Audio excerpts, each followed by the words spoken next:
Okay, so this month's IPM update for ornamentals. So just a bit of a recap on integrated pest and disease management, which is our focus with these monthly sessions. It's not organic.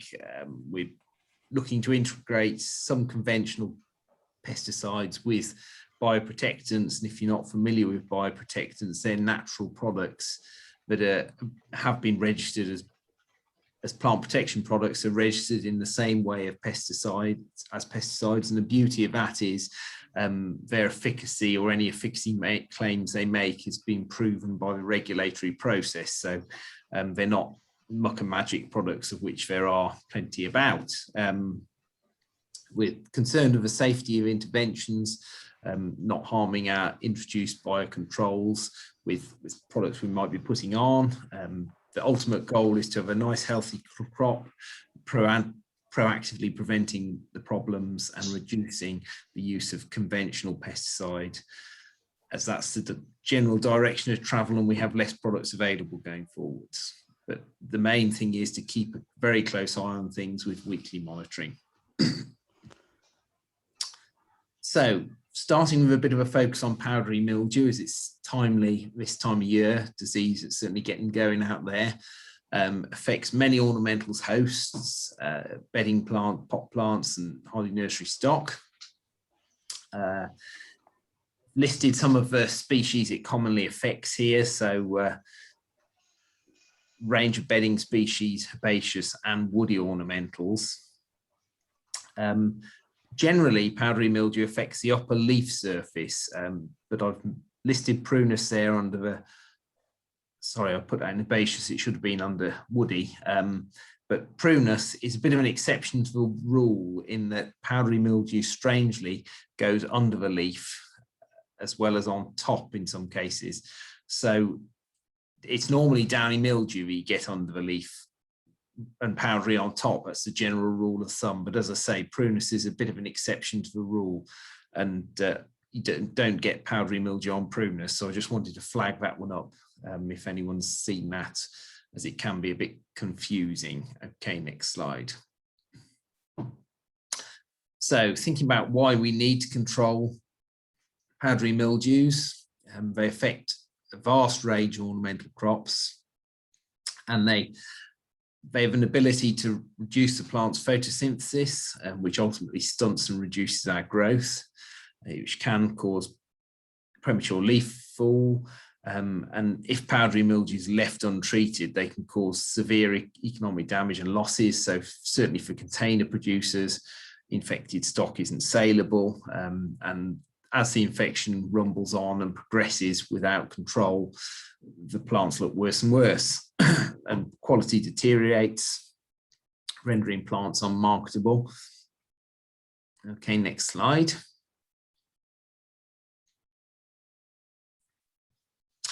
So some of the symptoms of powdery mildew, it can vary on different hosts. So on some hosts, you'll get some leaf purpling prior to the signs of the initial sort of white fungal growth.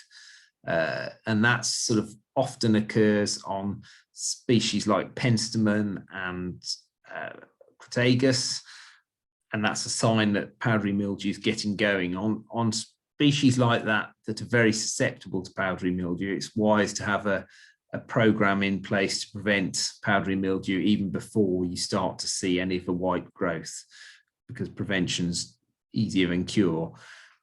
Then you'll start to see white growth, white fungal strands or spots, depending on the host. The disease commonly affects young growth, and it can affect most parts of a plant, really, the stems, the buds and the flowers.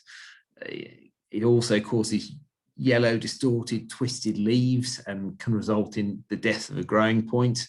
And this is particularly troublesome in field-grown stock, first-year seedlings like Crataegus that are very susceptible to it, and it can significantly stunt their growth. And we've done fungicide trials on Crataegus, and the heights obtained at the end of a growing season were dramatically different between our untreated plots and our treated plots. So it is really important to control powdery mildew in crops where height affects value, because it can reduce growth by half in some cases, depending on the disease pressure in the season, maybe more. So it really is the ability to slow growth.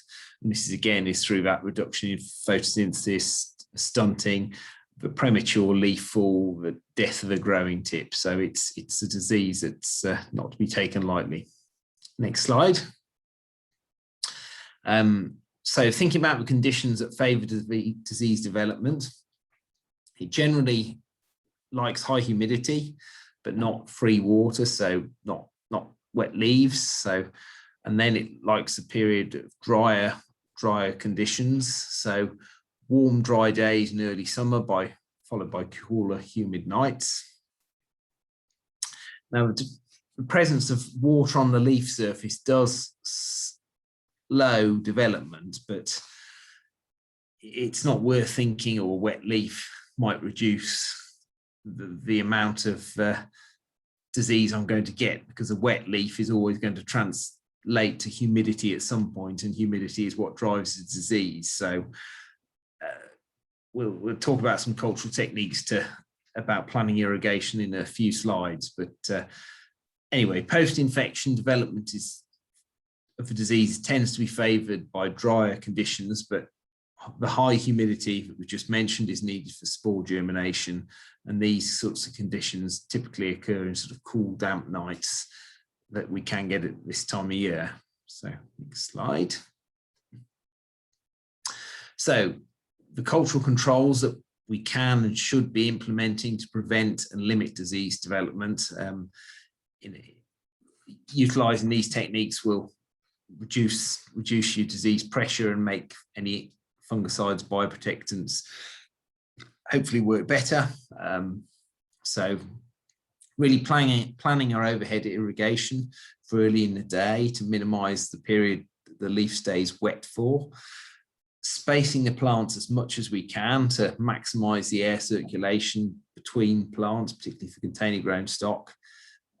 And that will reduce humidity within the crop canopy. And it's often said to space plants as wide as economically viable, particularly for very susceptible hosts.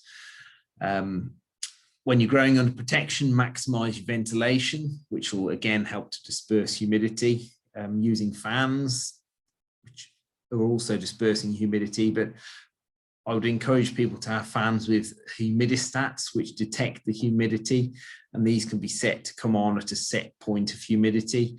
So people often tend to set them for around 70% humidity, and the electric fan automatically kicks in day or night and moves air around and helps to disperse that high humidity and reducing the chance of a disease within our crops.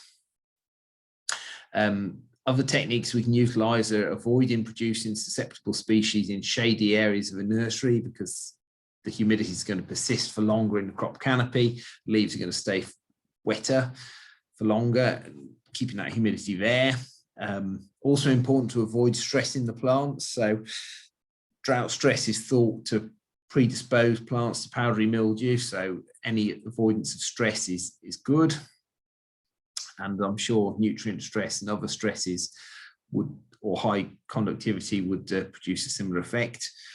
Now, on certain species, we can get what are known as primary infections early in the year, and these are still occurring a bit on Malus and other species mentioned there. And these can be pruned out. So what you get is one shoot, and it's completely covered in white spores, and if you prune those out before it has a chance to spread, that can really help to limit the infections, obviously backed up with a range of sprays. So next slide. Nursery hygiene is also important. So if you've got any stock that's so severely infected or damaged that is old, for instance, or is severely damaged and can't be pulled back, and you decide you're not going to market it, if it's not been retained, get rid of it, because it's just going to be spewing out spores which will blow on to younger less severely infected crops, and it's basically a disease source. So getting rid of anything that's disease that you don't need is good. Alternatively, crack on and get some controls on it and pull the disease back into line. Pruning out infected shoots can help depending on the species. Then thinking about herbaceous stock at the end of the growing season, it's worth pruning out that infected material and destroying that to help minimize the chance of it overwintering. Clearing up fallen leaves is also useful. And when you're carrying out any cultural work, if you've got crops with disease, don't go from diseased crops into healthy crops. Do your cultural work on your healthy crops before moving into diseased crops, because you'll spread spores on your hands, on your clothes, in your hair potentially. So it's just useful to take that approach. Okay, next slide. So with all that considered, we start to think about our spray programs. Now these days we're using newer plant protection products such as the Illicita Phytosave in ornamentals, and this is something that stimulates the plant's host defense systems and makes it more resilient against disease. Also, we've got a couple of useful bioprotectants we can use in ornamentals. So we've got Serenade SO and Amylo X. They're both authorized for use under extensions of authorization for minor use in ornamentals, and they can play an important role in our spray programs. So as alluded to earlier, prevention is better than cure. Start spraying before, or in the worst case scenario, as soon as disease is detected. So these products I've just mentioned, the Phytosave, the Serenade, the Amylo X, they work better as protectants, and they're a cornerstone to many of our spray programs these days, because we've got less conventional eradicant fungicides available to us these days. So it's starting the season on the front foot, really. A fungicide program using these bioprotectants and listers is available on the Tyfu Cymru Ornamentals Network Knowledge Hub. So that's available for growers to tap into and use. And that's a program that should last a season for protected and outdoor ornamental crops. Now that program takes care of utilizing products from different fungicide groups, which are known as FRACCOs. And this is an important thing to consider if you're writing your own spray programs, because we need to be acutely aware of the risk of disease resistance developing. So it's basically natural selection, a bit like you get with antibiotics and many other things. If you keep hitting an organism with the same control, you'll get mutations, and they can potentially develop resistance to the fungicide we're using. So by keep ringing the changes, we reduce the risk of that happening, really. So important thing to bear in mind. Monitor crops weekly, even if you've got a regular spray program going on. You need to keep track of where things are, and you might need to make the odd tweak to that spray program. Also, you'll be considering your spray interval. So we typically start the season with sort of a 14-day spray interval. But as disease pressure starts to pick up, or if we think we've had a spell of really humid weather, it's worth closing that program down. So you can go as frequently as 7 days, or as an interim measure, sort of 7 to 10 days is another option. It's just depending on how you feel the disease pressure is in your crop. Also, just a note on spraying, it's an area we've done quite a lot of work on lately. And typically the ornamental sector is sprayed at 1,000 litres a hectare or higher water volumes. And then comparing that to broadacre sort of cereal crops, they'd be on 100 to 200 litres a hectare. So very different water volumes, sort of up to 10 times different or higher in the ornamental sector. One of the things with spraying, you can only get a crop so wet, and what tends to happen with higher water volumes is that droplets can coalesce and run together under the influence of gravity and drip off the crop. So people often fall into a trap that by thinking putting a high water volume on, you get a really good spray on there and get really good coverage. But actually, if you put a lower water volume on, you do get more active retained on the crop, and that's been backed up by lots of lab and research studies. So it's just a useful thing to think about when you're planning your water volumes going forward. With powdery mildew, it does tend to favour the new growth, so we're always keen to make sure that new growth is protected. Next slide then.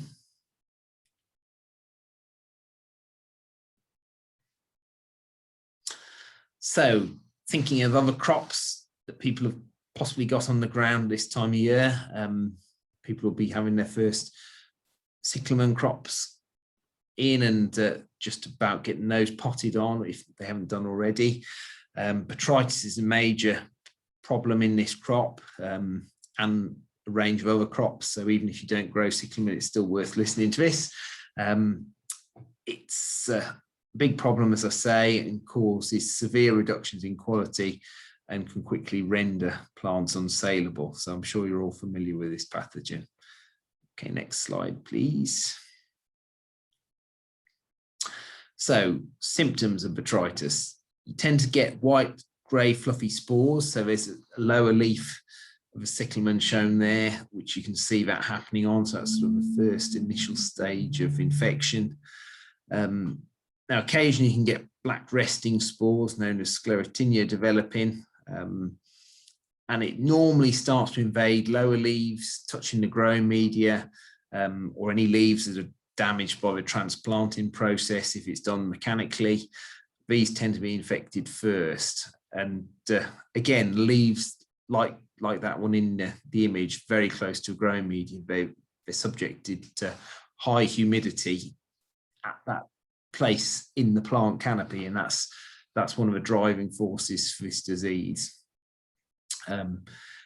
Any flowers that are present, as soon as they start to senesce, they're another entry point for disease. So in an ideal world, if we can market crops like cyclamen that are very prone to this disease as they come into flower, that's the best approach. But I fully appreciate if the sales aren't with us, that's not possible.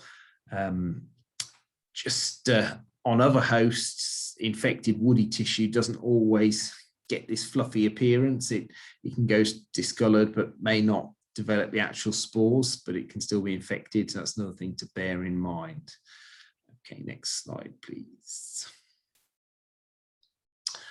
So thinking about why we need to control botrytis, it's a major pathogen that can infect pretty much any growth stage of a wide range of ornamental species, and managing our environment, our production environment, has a massive ability to limit this pathogen spread. So the spores can germinate immediately or may be dormant.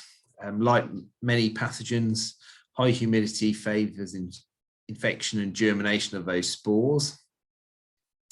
And those spores can be produced within a few days of infection, which then can go on and result in rapid spread through the crop. And when conditions are conducive to disease development, in the tightness of a cyclamen canopy in the centre where it often starts, you're likely to get high humidity, particularly in the damper days of autumn. You can also get latent infections, which can remain symptomless for days or weeks and then flare up when conditions become suitable for the disease. And just to sort of highlight it, I've seen crops that have been badly managed, even viburnums that have been in flower in late spring, where the glass hasn't been properly ventilated, and botrytis was even moving in and colonizing the flowers. So it's got an ability to attack most types of tissue if conditions are right for it. Okay, next slide. So it readily colonizes any damaged or tissue that's already senescing. So leaves that are touching the growing media that are starting to die off, any drop petals. If you have started to remove flowers from crops like Cyclamen, it's important to twist those out so you don't leave a stub on the corm, otherwise that stub will be an entry point for botrytis, which will track back to the corm, potentially infecting the corm and other leaves that are attaching in that area. Shading leaves can create good conditions for it. Poorly managed irrigation, applying it at the wrong time, also poor ventilation or air movement. As I said, it likes high humidity, higher than 95%, but it only needs as little as 3 hours as that for infection. So in the darker, danker days of autumn and winter, those sorts of conditions can occur very easily. So it's doing everything we can to limit conditions that enable it to develop. So, next slide.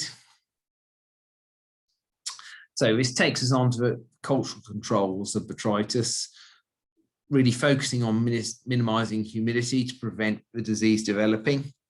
So like with the powdery mildew, applying irrigation early in the day to minimize our leaf wetness, and that's a good principle for any disease management, I would say. Even diseases that we're not talking about today, foliar diseases like downy mildew, rusts, they all like periods of leaf wetness for disease to thrive and infect the plant. So anyway, back to botrytis, avoiding foliage wetness for more than an hour is a good figure to have in your mind where possible.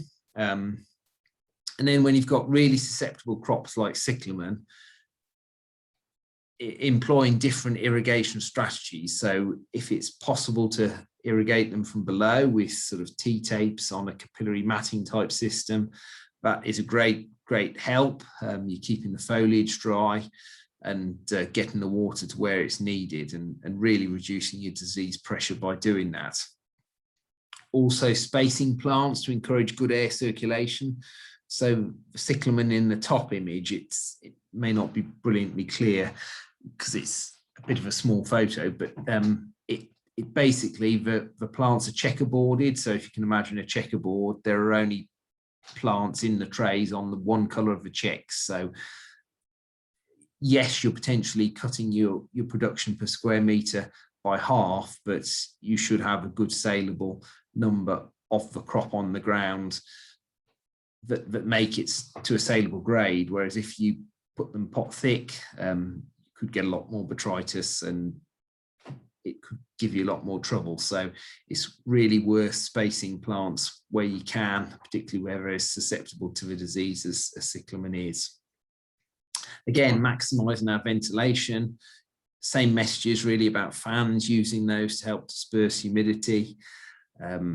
Avoiding producing susceptible species in shady areas of the nursery. So if you've got a glasshouse or tunnel that you're perhaps producing Cyclamen in, and it's got a lot of trees, shelter belts that have grown up against the side that are resulting in shade, it's well worth thinking about, can I give that a good prune or cut it back to reduce the amount of shade that's casting on that production area. Also, hand cleaning is a technique that may be necessary to remove infected flowers and leaves. So particularly in an early stage of disease development, it's a strategy that's worth doing. You can see with the plant in the foreground, if you're trying to spray that, it's almost acting, it's so dense, it's almost acting as a little umbrella. So if you've got infected leaves below, even if it's the odd one, it's going to be difficult to get spray coverage onto that, regardless of your application system. So literally going through and picking those leaves off will buy you a bit of time and give you more chance to market that crop. Okay, next slide. So thinking about control of botrytis with our spray applications, pre-stop is a useful bioprotectant and performed very well in the AHDB funded amber trials a few years ago, better than conventional fungicides, in fact. Now, amber is an acronym for application and management of biopesticides, which have now been renamed as bioprotectants, for efficacy and reliability. And it was a 5-year study looking to get the best from these sorts of products. just a note with pre-stop, it can only be applied every 3 weeks. And when we're spraying for botrytis, we look to be applying a product more often, depending on disease pressure. So certainly looking to be applying something every couple of weeks, maybe more frequently when disease pressure is very high. So a couple of products we've already talked about, and we've got Serenade and Amylo X that have got activity against botrytis. And there's a general theme with bioprotectants, which will sort of start to shine through in some of the products we're talking about today. They do have broad spectrums of activity, which is useful. So they tend to help with quite a range of diseases and pathogens. So even if you're applying them for botrytis, they might be helping with other things such as powdery mildew. So they're useful products. So going back to the 3-week interval with pre-stop, you'd probably be applying something in between your pre-stop applications to get around that problem. Some other products that we might be thinking about. Switch is a useful eradicant fungicide, probably the best one these days, but we've only got 2 applications per crop. Also, there's some crops that can have a phytotoxic reaction to it in ornamentals, so there is a crop safety note, and the manufacturer or supplier of the product would be able to provide you that. So just wanted to flag that up because it's well worth having a look at that and being aware of that, to check the species listed on it that can be damaged that you'd want to avoid. Also making the point that spray programs can be provided for prevention of this pathogen. So the spray program that's on the Tyfu Knowledge Hub, but I mentioned a few slides back, is really focusing on control and prevention of powdery mildew, downy mildew, and some rusts. So it's not really covering botrytis per se. It's not designed for botrytis. So if people need botrytis programs, that's something that can be accessed separately through this scheme, and speak to Sarah and she'll help facilitate that. Okay, next slide. So moving on to root rots, why we need to control root rots. So there's a range of pathogens that are responsible for root rots. So we've got Pythium, Phytophthora and Rhizoctonia to start with. And these all have the potential to result in both plant and economic losses. They're easily spread on nurseries. So Pythium and Phytophthora in particular spread by swimming oospores that wash out of the pot with the drainage water, and that's how they spread really. So they can spread from pot to pot to pot. They can run down hills and slopes and get into irrigation water if that's not being properly cleaned, and we'll cover that a bit later on. That just flags up the potential they have to cause harm. Rhizoctonia is a bit different. It's tends to grow around the neck of a plant and in the lower leaves, and that will blow about in tiny fragments of dust, and can be spread quite long distances, certainly over nurseries in that way. All of them can result in severe reductions in plant quality, with infection resulting in uneven crops, unmarketable crops, poor establishment and growth in certain areas of a crop. It's unlikely you'll have the whole crop affected to the same degree. They tend to prefer wetter spots if you've got an area of the bed that's not so well drained, or a wet sort of corner, for want of a better word. And this not only gives you poor growth and establishment, but can lengthen crop cycles even if interventions are applied which control the problem. If it's meant the crop's on the ground for another couple of months, it's potentially reduced your profitability and reduced the amount of crops you can get through in a season. So thinking about how you can identify which pathogen you've got, if you fear you've got one of these. So the best way is really for lab analysis if you're not sure. Rhizoctonia is a bit easier to spot visually, and we'll come on to that in a few slides. So next slide. So starting to focus on conditions that favour Pythium and Phytophthora. Wet conditions predispose the plant to infection. So if you've had wet conditions, certainly like we had in May when we had incessant rain virtually every day, really, the growing media would have been sat very wet. Now, growing media is designed to have what we call an air-filled porosity, and the roots need oxygen to respire, and that happens through those air pores in the growing media, known as the air-filled porosity. So if we've had exceptional heavy rain, those air pores can be temporarily filled with water, which basically doesn't allow the roots to respire, and that can induce root rots.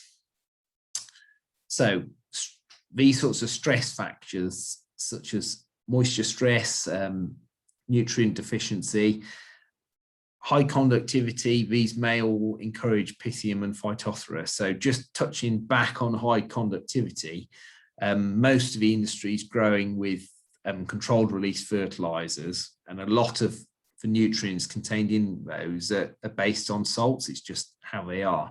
And if you've got too much fertilizer, or the controlled release fertilizer is released more quickly than the plant's established for whatever reason, and the plant hasn't taken up that feed, the feed continues to release, and this high conductivity results in a high salt level in the growing media, and that can hamper rooting and predispose plants to root diseases. And it can also occur with liquid feeding if you've over applied liquid feed. So just something to be aware of. And if you can, just going a bit off piece here, but you can get handheld electronic conductivity meters from Hannah and the likes, and some growers have those as a quick check when they're a bit worried. And if you do get high conductivity, you can flush that away through leaching it with a few heavy waterings, and that'll leach those salts away and bring things back into line. So the risks higher when conditions in the root zone are detrimental to normal plant growth. So that's not really a surprise. We're trying to stack everything in the plant's favour at all times, really, but sometimes the weather makes that a challenge for us, particularly in outdoor crops. Okay, next slide. So symptoms of these root rots, you normally start to notice poor growth, maybe some leaf yellowing, the foliage not quite looking the right colour, the plant starting to wilt or collapse, even though there being sufficient moisture there. So it's clearly not drought.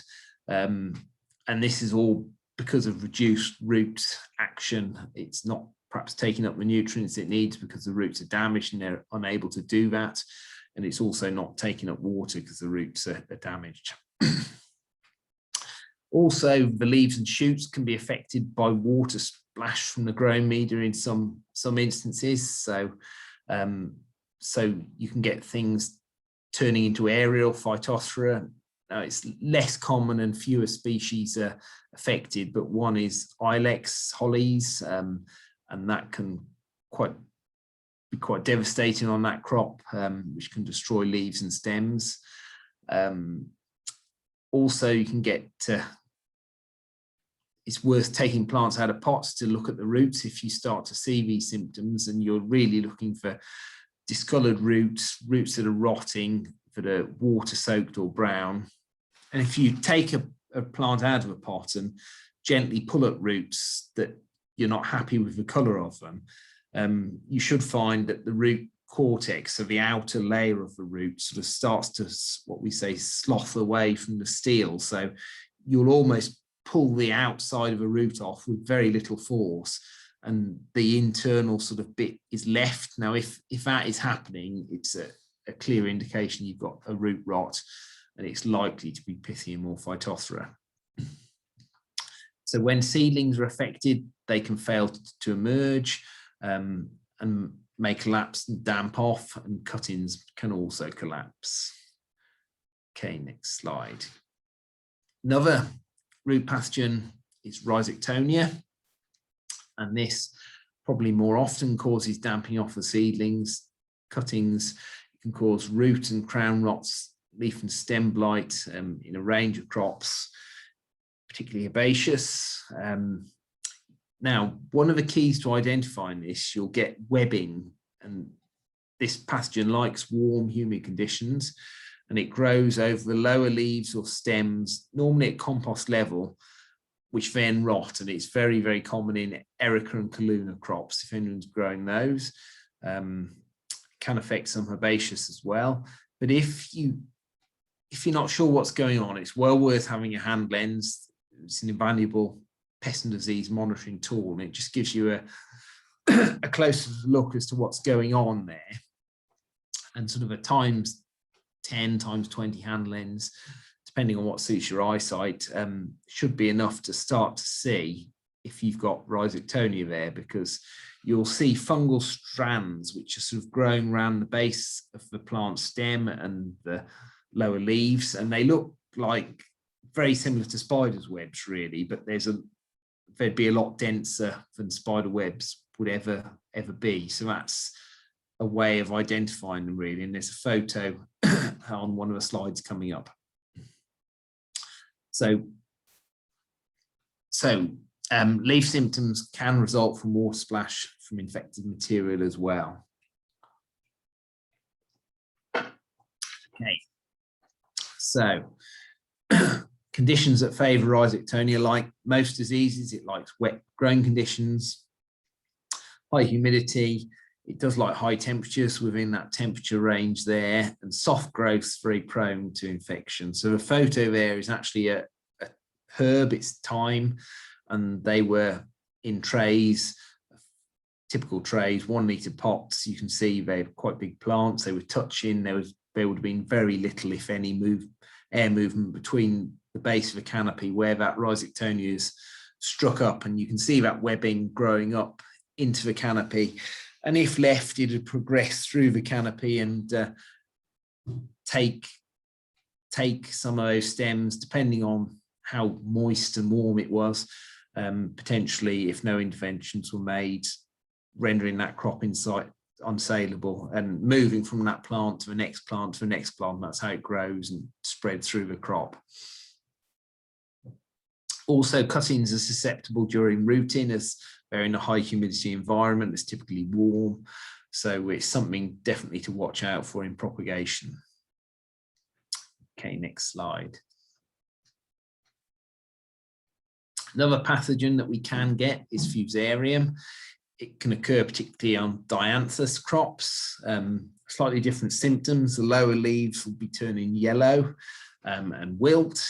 Now, just a word of warning, you can get lower yellow leaves with nitrogen deficiency, but you wouldn't expect any wilting. So that's just something to bear in mind. But if a crop's been recently potted into a growing media containing controlled release fertilizers, you shouldn't really be seeing nitrogen deficiency for some time after potting. So if you're starting to see these sorts of symptoms, it should start to ring the alarm bells.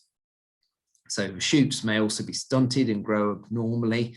And you tend to get only part of a plant showing symptoms and going down first. And if you haven't encountered the disease before, you might find, say, a 25% or 30% of the plant is affected, and there may be the temptation just to pull that off because the rest of the plant looks okay, but it's not a road to go through because it's in the plant, and the rest of that plant will go down with the disease given time. So the best thing is to rogue out plants that are affected in that way.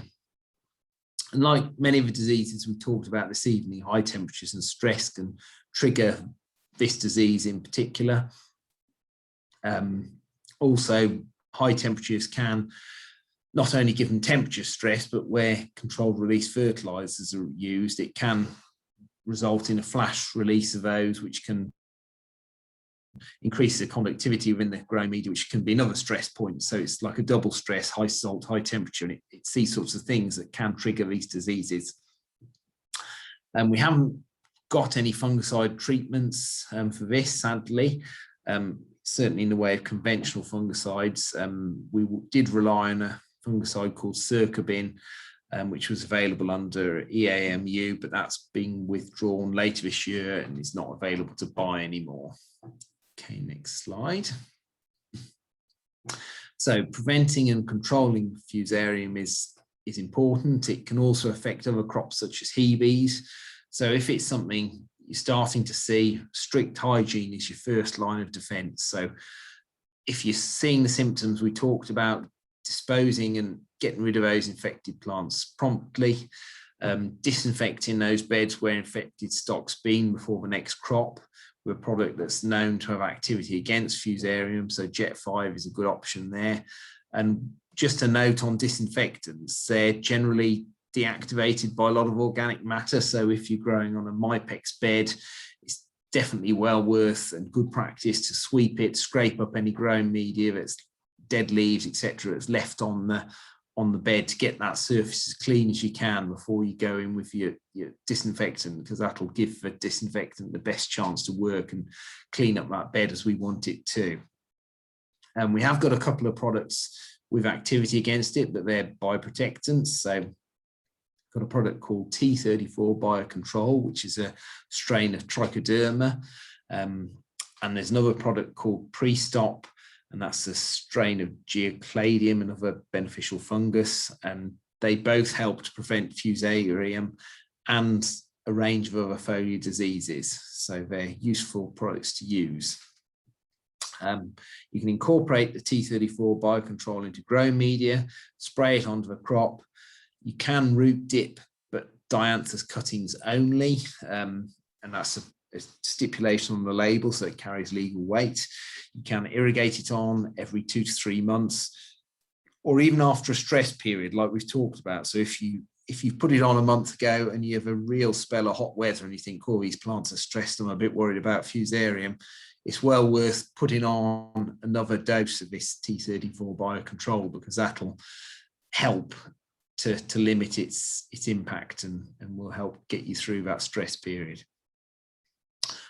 The other product, Pre-Stop, can be incorporated in growing media and can be applied as a spray or drench every 3 weeks. So that's another option there.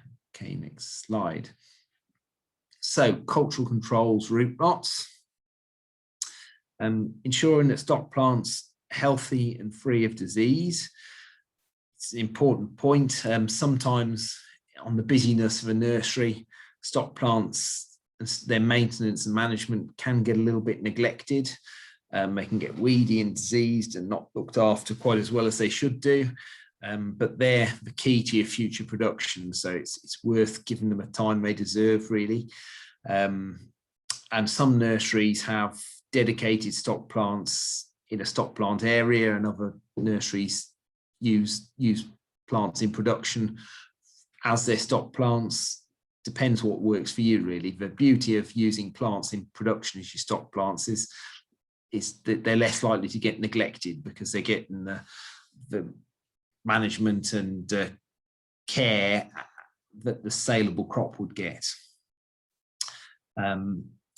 Anyway, growing stock plants in well-drained growing media is important, particularly if they're prone to root diseases. On a well-drained bed is a very good thing to do. And the photo there, you can see, I think it was a Chamus Paris crop. A lot of them are dead or dying, and you wouldn't want to see that on a nursery, because that wouldn't have happened overnight. And it just shows how these diseases spread. If it's assuming it's Pythium phytophthora, this one, it would have perhaps started in 1 or 2 plants, and the zoospores would have spread in drainage water from those pots and spread to other plants. So the hygiene, roguing out those first trigger plants, might have limited or reduced the impact of this disease outbreak here. Also, you might have gone in with some fungicide controls, which we'll come to later, to limit the spread. Also, another really useful cultural technique is drying back crops, particularly those who are affected by Pythium phytophoras that thrive in wet conditions. I would say more plants on nurseries are killed through overwatering than underwatering, and watering is one of the most skilled jobs on the nursery, and often on large nurseries, it's difficult to get enough skilled hand waterers, and it can result in people being put on hand watering that are unskilled, new to the job, don't know the plants, and you need a good knowledge for hand watering. And if you haven't got that, you need to be watched carefully, because you can do an awful lot of damage through overwatering. So a good hand waterer will have in their mind whether the crop they're watering is prone to root diseases, and they'll be thinking, if it is, I'll be keeping that one a little bit on the dry side. So all these sorts of things feed in. Even where crops do get infected with Phytophthora and Pythium, drying them back, if you catch them early enough, drying them back and easing off the water can be enough to pull the crop back round and swing everything into the plant's favour rather than the pathogen's favour. Also, trickle and sub-irrigation, drip irrigation are useful techniques that minimise leaf wetness and humidity that can also be helpful. Minimising plant stress again, try not to dry things out too much, get things too wet, avoiding the extremes really.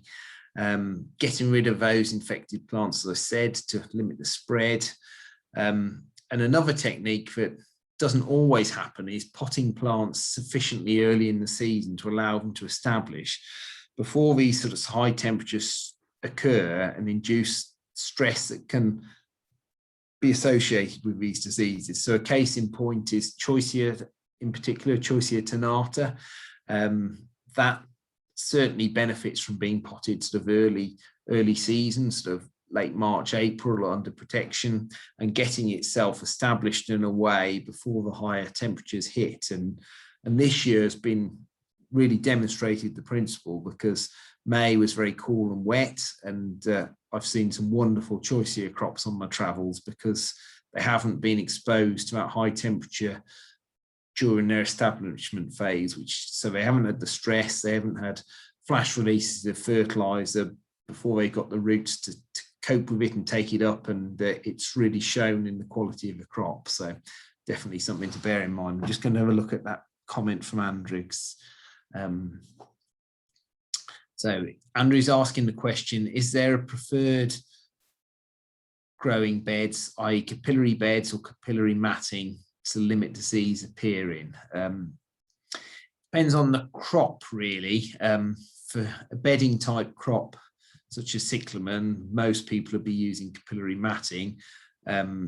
Capillary beds tend to be used for more sort of nursery stock production, so longer term crops, and certainly crops that are very prone to foliar diseases such as Hebes are a good example, because they can get powdery mildew and downy mildew, both which are driven by leaf wetness and humidity. So producing those on capillary beds can definitely help. Another technique that's just worth mentioning with beds that are getting a bit old and poorly drained, it's sometimes challenging to redo the drains under those beds, or a big job.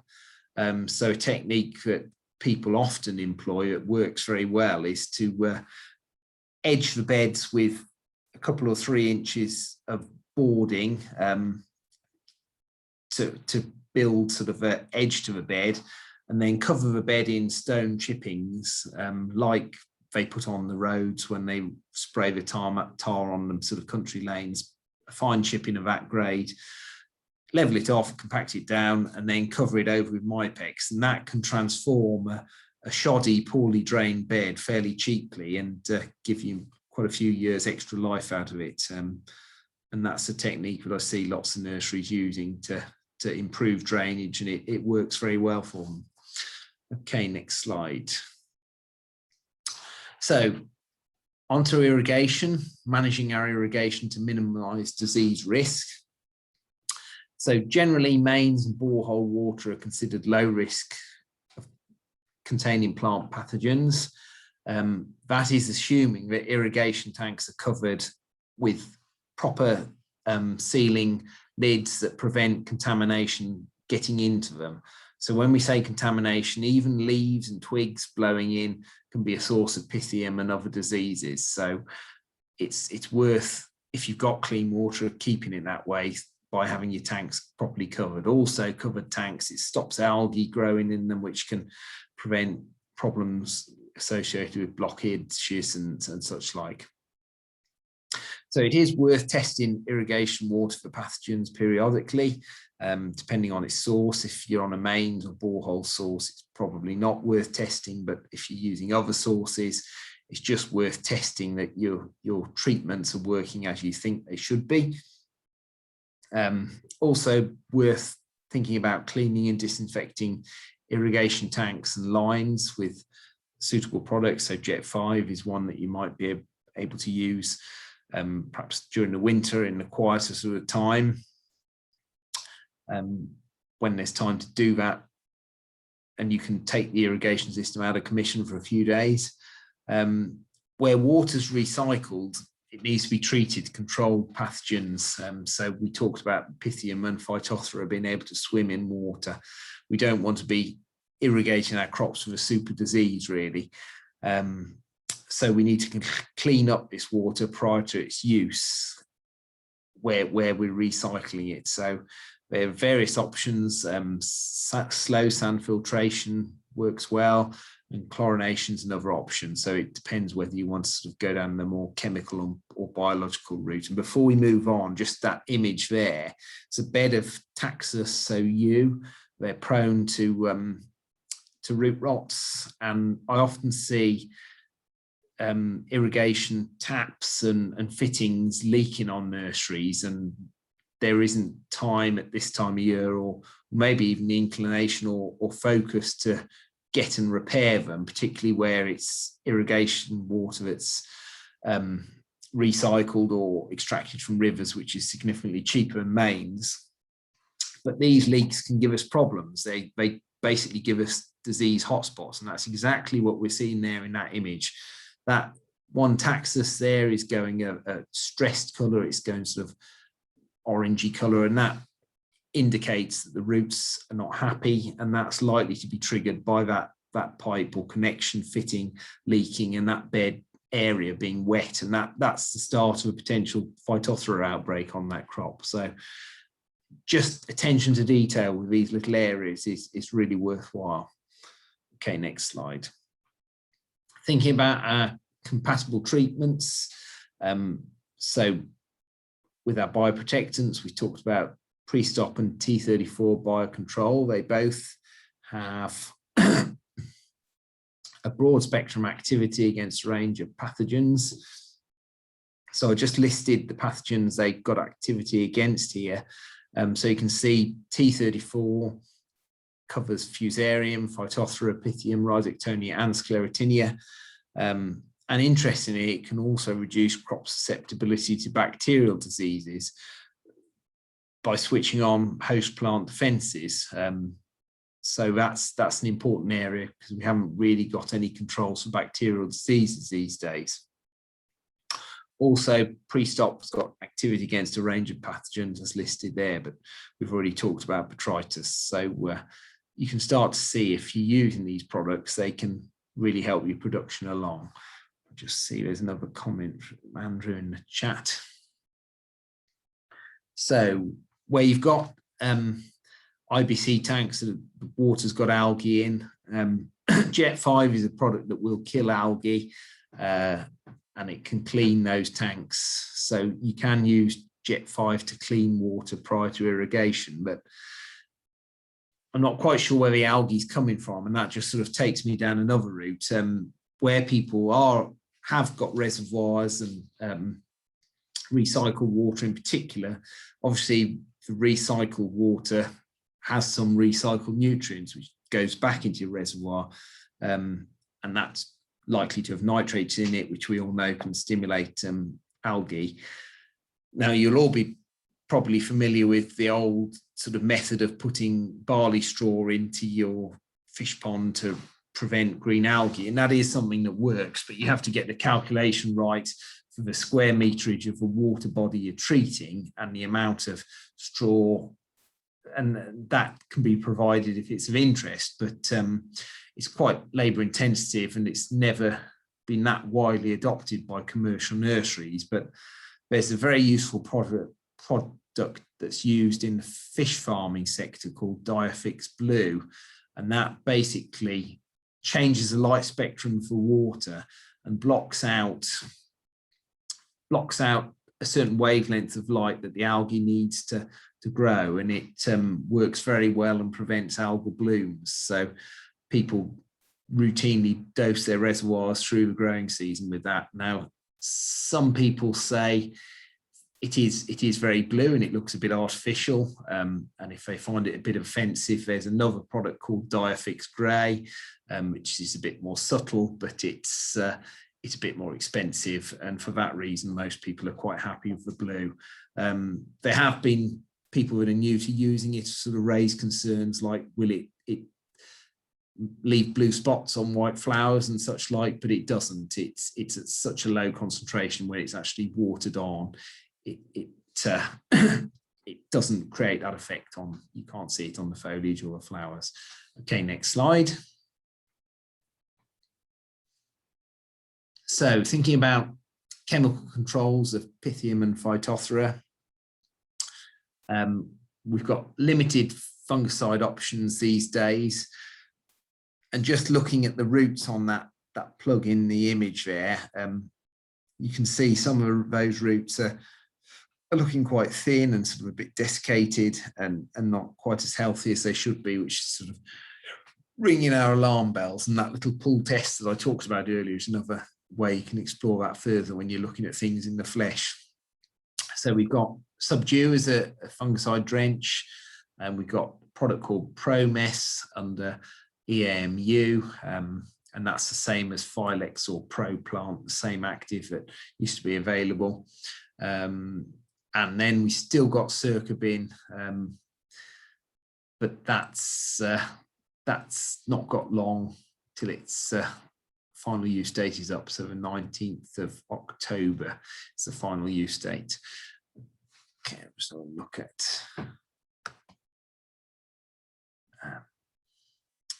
so Andrew's saying IBCs are for veg crops after using Jet 5. Is there a lead time before using the water?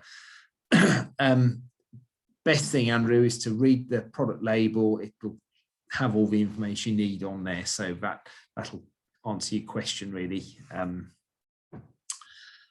Because if we go into that, we'll overrun in time too much. So, Rhizoctonia, we've got limited fungicide options.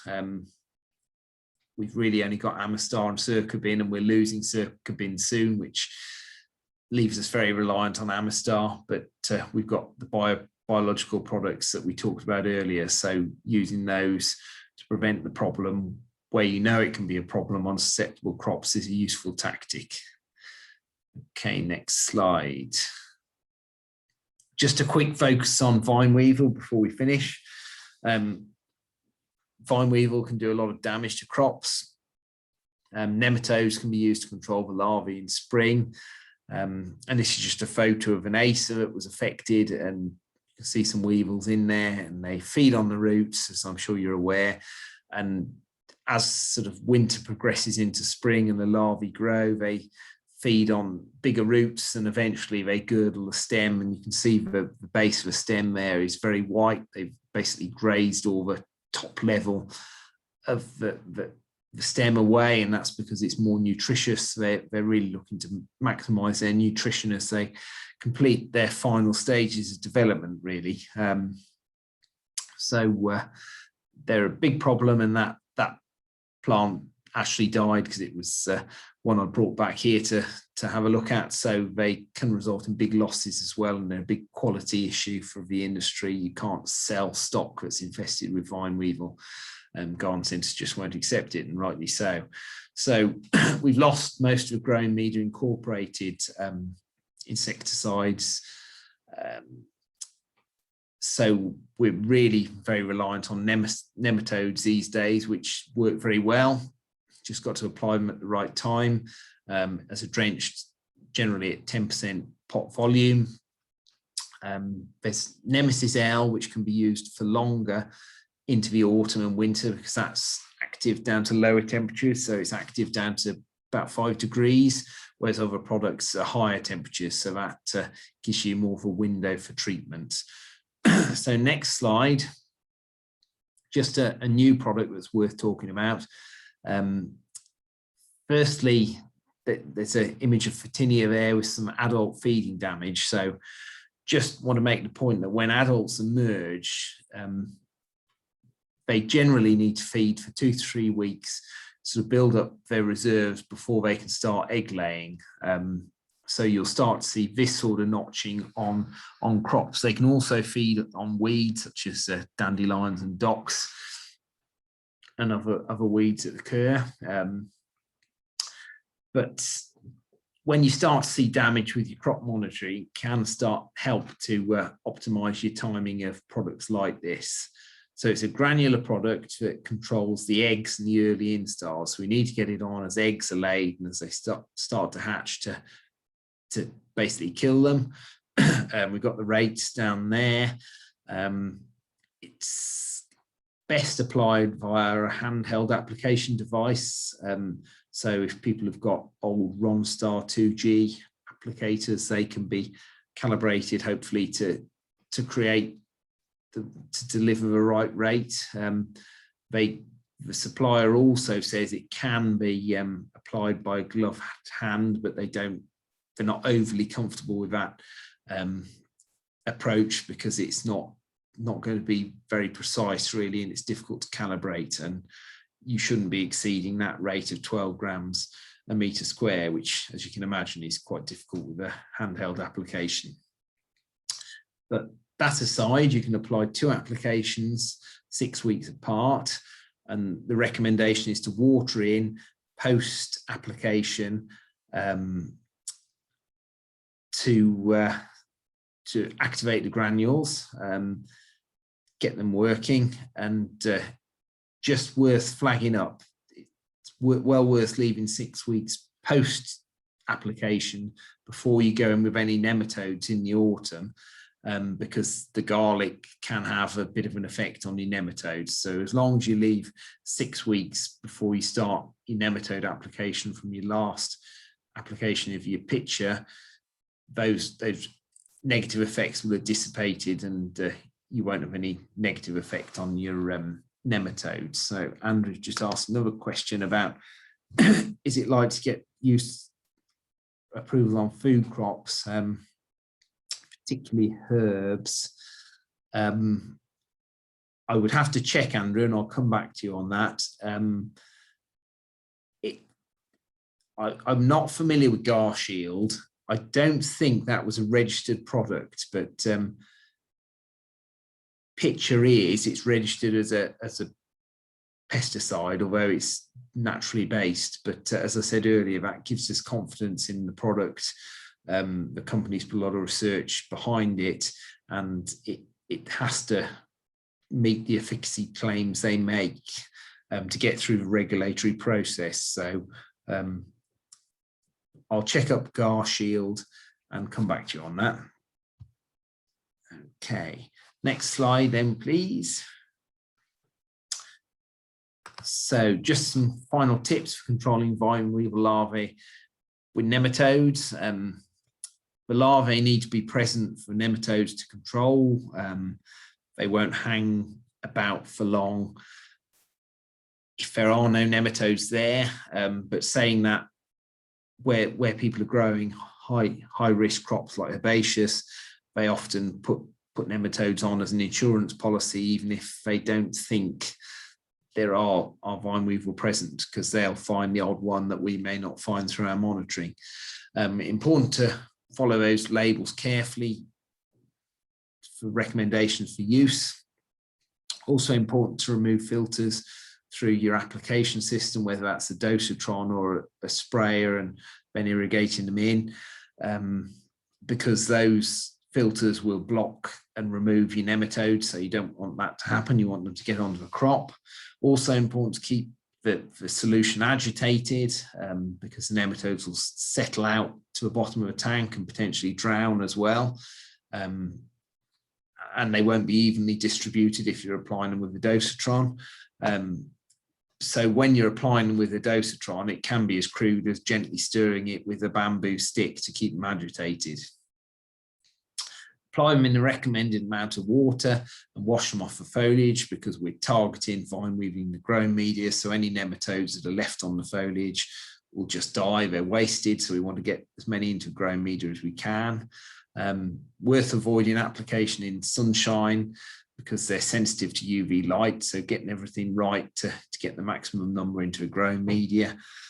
And then monitoring, checking in known infested plants after 10 days or so, and starting to see if the vine weevil are changing colour. So depending on the product used, they'll change different colours.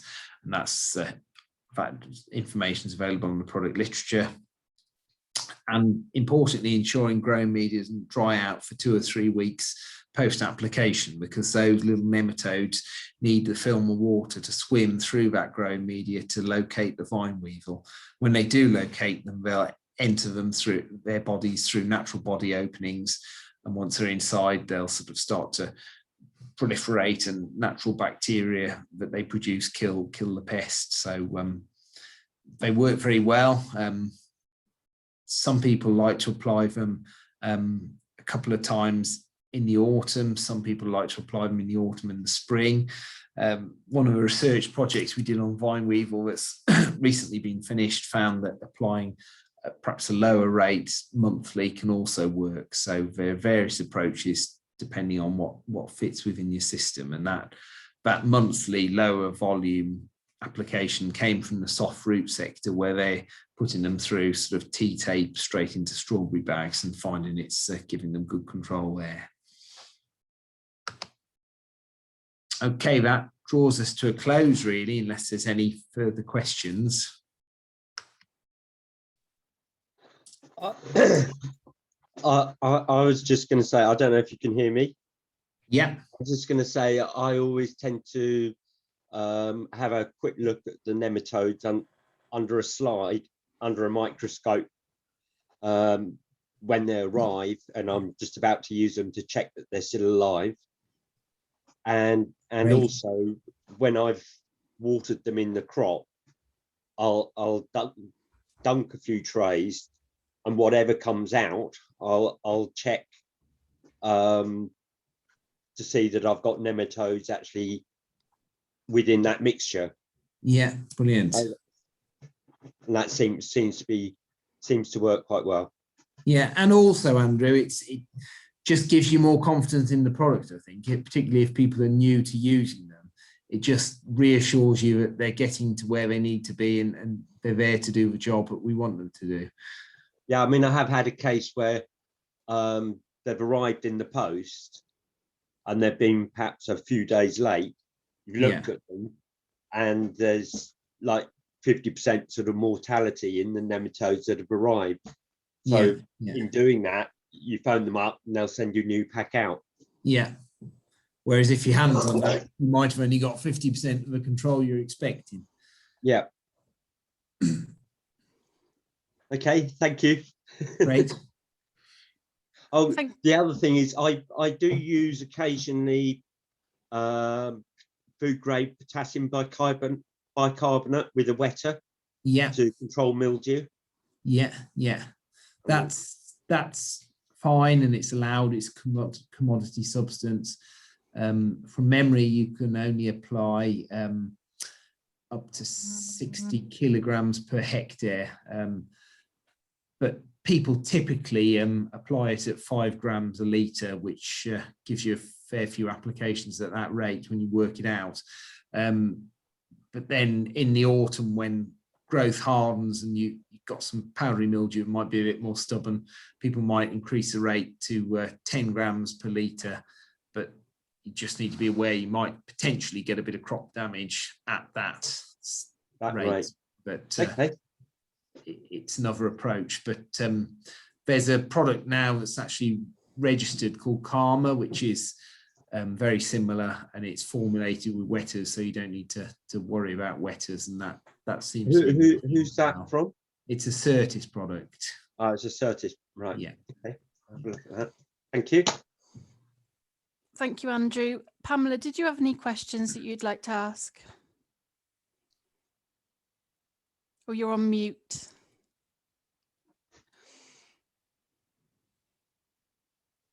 So I'm just mulling over everything I've heard to see if I've understood everything. So I'm going to look at this, and if there is anything, I'll come back to you.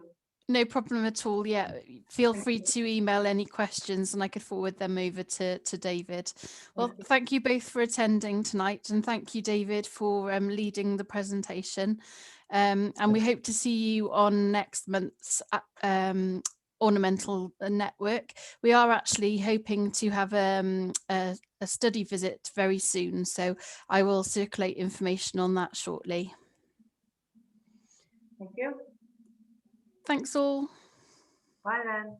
Thanks. Thank you. Bye. Bye.